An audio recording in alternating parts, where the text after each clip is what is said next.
İnanırdım, çünki əziyyət çəkmişdim, əziyyətimin də qarşılığını alacağına əmin idim. Ciddi uğur qazanmaq üçün çox oxumaq yox. Düzgün istiqamət götürüb, doğru vaxt bölüb, yaxşı oxumaq lazımdır, vəssalam. Artıq 11-ci sinif şagirdləri üçün keçirilən buraxılış imtahanının nəticələri açıqlanıb və bu ilki imtahanlarda parlaq nəticə göstərən şagirdlər sırasında Ayşə Məmmədlinin də adı xüsusilə fərqlənir.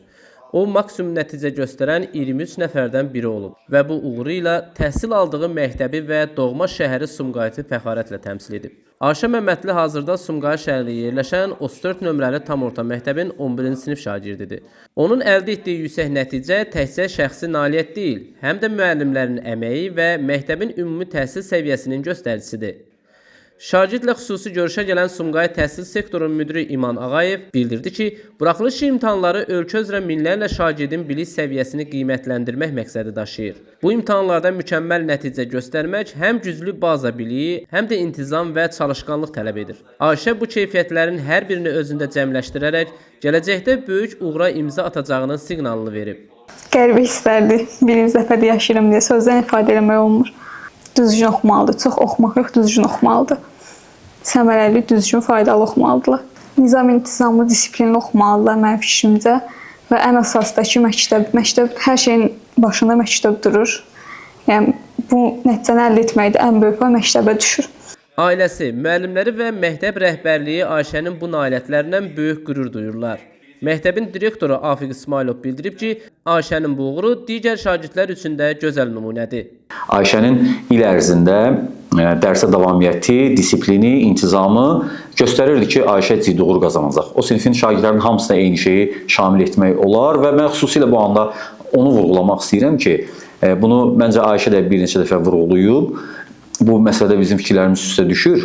Ciddi uğur qazanmaq üçün intizam önəmlidir və Ayşə və onun digər sinif yoldaşları bir daha göstərdilər ki, dərsdən qalmaq, təhsildən yayınmaq uğurun göstəricisi deyil. Xüsusilə vurğulamaq istəyirəm ki, o sinifdə, bütün məktəbdə belədir, bizim məktəbimizdə, digər Sumqayıt məktəbləri kimi, amma xüsusilə 11A sinifində davamiyyət gündəlik olaraq 90%-dən aşağı demək olar ki, olmayıb. Və bu onu bir daha göstərir ki, Ayşənin özü də vurğulayır ki, uşaqlarla müzakirə etmək, onlarla birlikdə hazırlaşmaq onun uğur qazanmasına daha çox səbəb olub. Direktorun sözlərinə görə Ayşənin əzmi və çalışqanlığı göstərdi ki, istənilən şagird böyük hədəflərə çata bilər.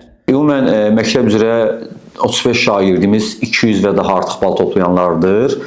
Onlardan bir sinifdən, 11A sinifindən 24 nəfərdən 16-sı 200 üstə gəl bal toplayıb və bəli, Paşayev Əli 298,3 bal toplayıb. O da səhvsiz yazıb bütün sualların cavablarını. Sadəcə olaraq açıq suallardan birində tam bal verilməyib deyənə 1,7 balı əski idi.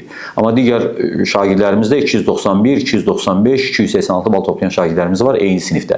Statistik olaraq sinifin orta balı 225 baldır. Bu, riyaziyyat fənni üzrə xüsusilə vurğulamaq istəyərdim. Riyaziyyat fənnindən 6 nəfər tam bal toplayıb, 100 bal toplayıb və sinifin riyaziyyatdan orta statistik göstəricisi 82,5 baldır. Azərbaycan dili tədris dilindən 81 bal, əsas xarici dildən isə 68 baldır. Və mənə gəlir ki, orta ümumi təhsil məktəbi üçün kifayət qədər ciddi, uğurlu göstəricidir. Ayşənin özü isə bu nailiyyətlərə çatmasında ona dəstək olan hər kəsə təşəkkür edib. Yüksək nəticə göstərən Əli Paşayevi isə 300 baldan yalnız bir sual ayırıb. Niyə 300 yox, 298,3? Maraqlı sualdır. 298,3.